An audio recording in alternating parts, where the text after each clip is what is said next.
کیا مائنارٹی وزیر محمد اظہرالدین کی منسٹری بچانے کے لیے کے کویتا نے استعفیٰ دیا؟ تلنگانہ کی سیاست میں ہلچل۔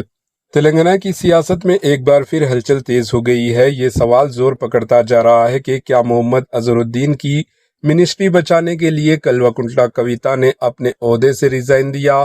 سیاسی ذرائع کے مطابق کوئی بھی منسٹر اگر چناؤ یعنی الیکشن کے بغیر عہدہ سنبھالتا ہے تو اسے 6 مہینے کے اندر ایم ایل اے یا MLC بننا لازمی ہوتا ہے۔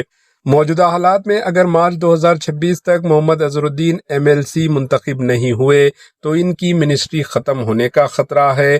اس پس منظر میں اطلاعات ہے کہ محمد اظہرالدین کی منسٹری کو بچانے کے لیے کے کویتا نے استعفیٰ دلایا گیا تاکہ خالی ہونے والی سیٹ پر محمد اظہرالدین کو ایوان میں لایا جا سکے۔ کانگریس حلقوں میں اس بات پر بحث ہے کہ یہ سارا عمل ایک منظم اور حکمت عملی پلان کے تحت کیا گیا۔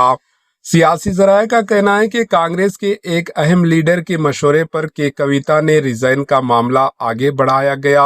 اس کے ساتھ یہ بھی خبریں ہیں کہ مقامی اداروں کے الیکشن کو بھی اس زاویے سے ترتیب دیا گیا تاکہ مطلوب تعداد میں اراکین کی حمایت حاصل کی جا سکے۔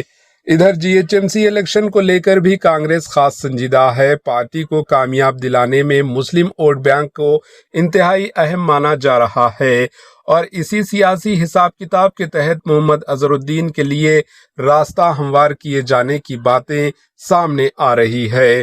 اب دیکھنا یہ ہے کہ یہ سیاسی حکمت عملی حقیقت کا روپ دہراتی ہے یا محض قیاس آرائیاں ثابت ہوتی ہے۔ آپ کی رائے کامنٹ کے ذریعے ضرور بتائیں۔